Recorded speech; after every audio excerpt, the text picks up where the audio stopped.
छोड़ो तुम्हारे एम्बेसी। चलो 40,000 बच्चों को कल अरबी खिला रहा है, बढ़ा रहा है, फ्री में बिठा के। तुम्हारे कंट्री का उतना बजट होगा। नहीं कोई बोलो, देखो इसका सामान पैक करो, बोलो मत, सामान जल्दी पैक करो, नहीं तो पुलिस आके पैक करेगा। सामान पैक करो, यहाँ कोई भी मुझे दिखाई नहीं देना चाहिए, जो भी यहाँ दिखाई देगा उसके आगे इसमें डिसिप्लिनरी एक्शन लूंगी। हमें डर है। क्या डर है आपको? डर है, हमारे साथ कुछ हो सकता है। मैं 2 थप्पड़ खाया हूँ क्योंकि मैंने अपने बैग पैक करने में 3 सेकंड लेट किया था। कौन थप्पड़ मारा आपको? किट के गार्ड। ऐसा करो और आप बुला रहे हो? कहाँ से आए, कैसे आए हम? आधे रास्ते से। आप जानते हैं नेपाल कहाँ पे है? इतना दूर हम लोग आए हैं, अब हम लोग कैसे आए आप बताइए? आधे रास्ते से। आप नहीं, आपको क्या लगता है हम लोग 5 मिनट 10 मिनट दूर है? चल पैदल जब मन चाह निकाल दिया, जब मन चाह बुला लिए।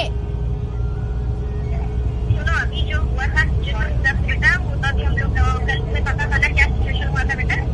मुझे 102 बुखार था, उसमें आप लोगों ने निकाला है।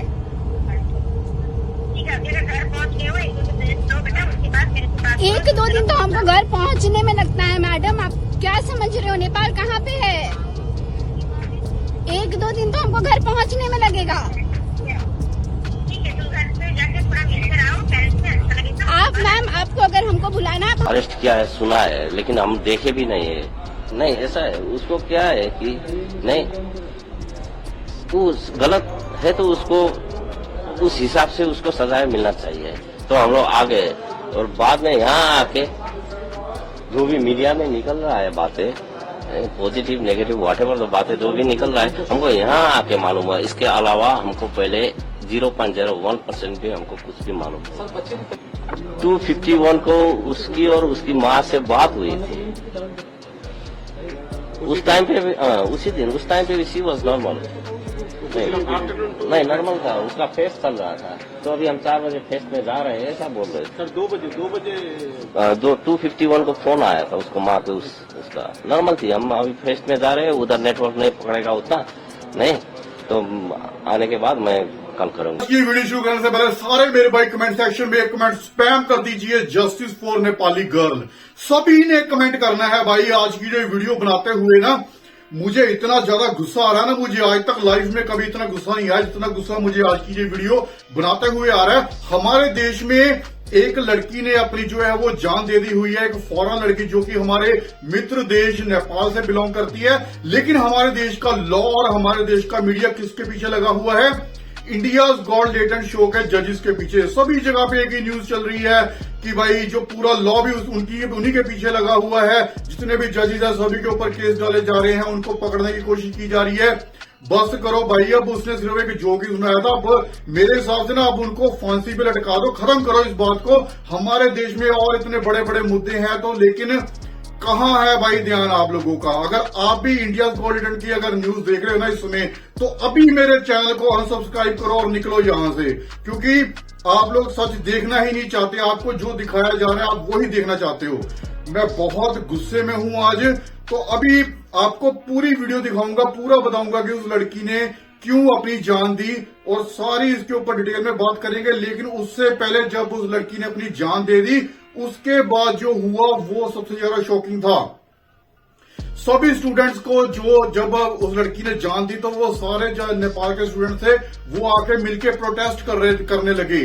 तो उनके प्रोटेस्ट को रोकने के लिए यूनिवर्सिटी वालों ने जितने भी स्टूडेंट प्रोटेस्ट कर रहे थे उनको मार पीट के उनको भगा दिया। फिर बाद में एक नोटिस जारी किया गया कि जितने भी नेपाल के स्टूडेंट्स हैं उनको अभी के अभी यूनिवर्सिटी छोड़ के जाना पड़ेगा, नहीं जाएंगे तो उनको अरेस्ट कर लिया जाएगा, उनको धक्के मार के यूनिवर्सिटी से निकाला जाएगा। और यहीं पे भी नहीं रुका भाई, जब वो स्टूडेंट्स इकट्ठे होकर अपने टीचर्स के पास गए तो टीचर्स ने भी उनको इंसल्ट किया। उनको नेपाली होने पे उनको इंसल्ट किया गया और उनको कहा गया कि आप लोग जो आपकी जो पता नहीं क्या कह रही थी भाई, जो आपका जितना भी देश का जीडीपी है या देश का जितना भी जो बजट है वो हमारे अकेले का जो यूनिवर्सिटी का बजट है, तो ऐसी घटिया लेवल की बातें की जा रही थी उनकी टीचर्स की तरफ से, और सभी स्टूडेंट को जो है वो कॉलेज से निकाल दिया गया, और उन बेचारों के पास पैसे भी नहीं थे, पता नहीं वो कैसे करके वो बेचारे अपने घर नेपाल वापस जा रहे थे सभी स्टूडेंट। लेकिन जैसे ही नेपाल गवर्नमेंट को ये बात पता चली, वहां के पीएम ने जब हमारे देश के पीएम से बात की, तो तब जाके इन यूनिवर्सिटी वालों का जो दिमाग है वो सुधरा है, और इन यूनिवर्सिटी वालों ने अभी उन स्टूडेंट्स को कॉल करनी शुरू कर दिया कि आप लोग वापस न जाएं, आप वापस आ जाए यूनिवर्सिटी में। अब उनको रिक्वेस्ट करके बुला रहे हैं। पहले तो उनको धक्के मार के निकाल रहे थे यूनिवर्सिटी से, अब जब इस देश यहाँ पे जब पीएम की इन्वॉल्वमेंट हुई तो उनको रिक्वेस्ट करके बुला रहे हैं कि प्लीज आप लोग ना जाइए, आप लोग वापस आ जाइए। अभी मैं आपको उस लड़की के फादर का बयान सुनाता हूं भाई। उसके फादर की जब मैंने वीडियो देखी ना, तो मुझे उनके फादर के रिएक्शन से ये क्लियर पता चल रहा था उनको इतना ज्यादा दुख नहीं था जितना ज्यादा उनको गुस्सा आ रहा था कि उनकी बेटी ने ये सारी बातें उनसे छुपाई क्यों। उनकी वीडियो देखोगे ना तो आपको भी ये क्लियर नजर आएगा कि उनके अंदर कितना गुस्सा भरा हुआ था। उनको इतना दुख नहीं हो रहा था जितना गुस्सा था कि उन्होंने ये भी बताया कि उनकी लड़की ने, उनकी बेटी ने अपने जो जान देने से पहले 2 घंटे पहले अपनी मदर से कॉल के ऊपर बात की कि हम लोग, हमारे जो कॉलेज में जो है वो कॉन्सर्ट है, हमारी यूनिवर्सिटी में कॉन्सर्ट है, तो हम उस कॉन्सर्ट में जा रहे हैं। तो 2 घंटे पहले अपनी मदर से बात करने के बाद उस लड़की ने अपनी जान दे दी। तो इसके पीछे कोई मुझे साजिश भी लग रही है, कुछ ना कुछ ऐसा कुछ है जिसको छुपाया जा रहा है। तो सबसे पहले आप लोग ये वीडियो देखें, फिर उसके बाद हम लोग प्रॉपर मैं आपको दिखाऊंगा जो उस लड़की की जो लास्ट कॉल रिकॉर्डिंग आई थी उसमें क्या क्या था। सुना है लेकिन हम देखे भी नहीं है। नहीं ऐसा है, उसको क्या है कि नहीं उस गलत है तो उसको उस हिसाब से उसको सजा मिलना चाहिए। तो हम लोग आ गए, और बाद में यहाँ आके जो भी मीडिया में निकल रहा है बातें, पॉजिटिव नेगेटिव व्हाटएवर जो बातें जो भी निकल रहा है, हमको यहाँ आके मालूम हुआ। इसके अलावा हमको पहले 0.01% भी हमको कुछ भी मालूम नहीं। 251 को उसकी और उसकी माँ से बात हुई थी उस टाइम पे, उसी दिन उस टाइम पे शी वॉज नॉर्मल। नहीं नॉर्मल था, उसका फेस्ट चल रहा था। तो अभी हम 4 बजे फेस्ट में जा रहे हैं ऐसा बोल रहे थे सर। 2 बजे 251 को फोन आया था उसको माँ के, उसका नॉर्मल थी। हम अभी फेस्ट में जा रहे हैं, उधर नेटवर्क नहीं पकड़ेगा उतना नहीं।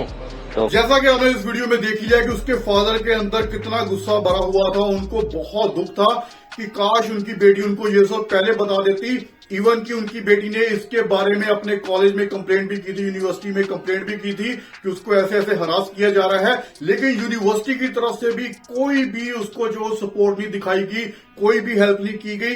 तब जाके उस लड़की ने ये वाला कदम उठाया है। तो अभी तो कॉलेज के ऊपर भी जो है वो कार्रवाई होनी चाहिए। जो लड़का था उसको सुनने में तो ये आ रहा है कि उसको जो है वो अरेस्ट कर लिया गया है, लेकिन मेरे हिसाब से इसको प्रॉपर तरीके से इन्वेस्टिगेट करना चाहिए इस केस को, कि इसके पीछे सच्चाई क्या निकलेगी। क्योंकि मुझे तो लग रहा है कि भाई इस केस में बहुत कुछ ऐसा निकलने वाला है जिससे यूनिवर्सिटी को खतरा होने वाला है। इसी वजह से यूनिवर्सिटी वहां के स्टूडेंट्स को, नेपाल के स्टूडेंट्स को भगा रही थी, प्रोटेस्ट को दबाने की कोशिश कर रही थी। तो इसी वजह से हमारा मीडिया भी, हमारा लॉ भी उसके ऊपर बात नहीं कर रहा। तो कुछ ना कुछ ऐसा इसके पीछे जरूर है। तो मैं रिक्वेस्ट करना चाहता हूं कि प्लीज जो भी प्रशासन इस केस को इन्वेस्टिगेट कर रहे हैं उसको प्लीज प्रॉपर अच्छे तरीके से इन्वेस्टिगेट करिए और सच्चाई हमारे सामने लेके आइए। उम्मीद करते हैं कि हमारे देश का जो लॉ है वो इस लड़की को और इस फैमिली को जरूर न्याय देगा, जरूर इंसाफ देगा। तो लेकिन अभी आपको मैं दिखाता हूं उसकी जो लास्ट कॉल रिकॉर्डिंग थी जो बहुत ज्यादा वायरल हो रही थी भाई। तो अगर आप लोग भी सुनोगे तो आप भी शॉक रह जाओगे, हैरान रह जाओगे कि उस लड़की के साथ क्या क्या हो रहा था और उसको क्या क्या सहना पड़ रहा था। अगर वो अपने घर वालों को बता देती तो मे भी शायद आज वो जिंदा भी होती। लेकिन अभी मैं क्या, मेरे पास भाई शब्द खत्म हो रहे हैं, मैं बहुत गुस्से में भी हूं। तो अभी आपको प्रॉपर कॉल रिकॉर्डिंग सुनाता हूं, तो फिर उसके बाद में हम लोग डिटेल में बात करेंगे। मुंह मतलब मत सच बताना कुछ उल्टा सीधा कर दूंगा। पूरा दिन शांति से रहा था, जब आती चली आती है। मेरी मेहनत कट गया साली। माफी मांग प्रकृति, मेरे मुंह मत लगा यहाँ से। अभी कुछ माफ करते बोल तू साली कुटिया साली। क्या मैंने क्या स्टार्ट किया है यहाँ पे? कुछ नहीं, मैंने स्टार्ट किया। एक ही बात, मैंने क्या स्टार्ट किया बोलना, से बड़ा मुंह चलता तेरा की तरह, पट पट पट पट। तो जैसा कि आपने इस रिकॉर्डिंग में सुन ही लिया कि भाई सारा कुछ क्या चल रहा था, किसकी क्या गलती है, वो सारा क्लियर हो चुका हुआ है और इस लड़के को जो है वो पकड़ लिया गया है। लेकिन जब इस केस को इन्वेस्टिगेट किया जाएगा तो मुझे ऐसा लगता है कि बहुत ज्यादा कुछ हैरान करने वाले तथ्य हमारे सामने आएंगे।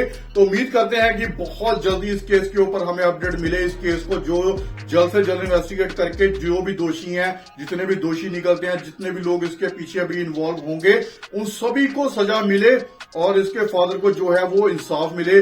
मैं उम्मीद यही करता हूं।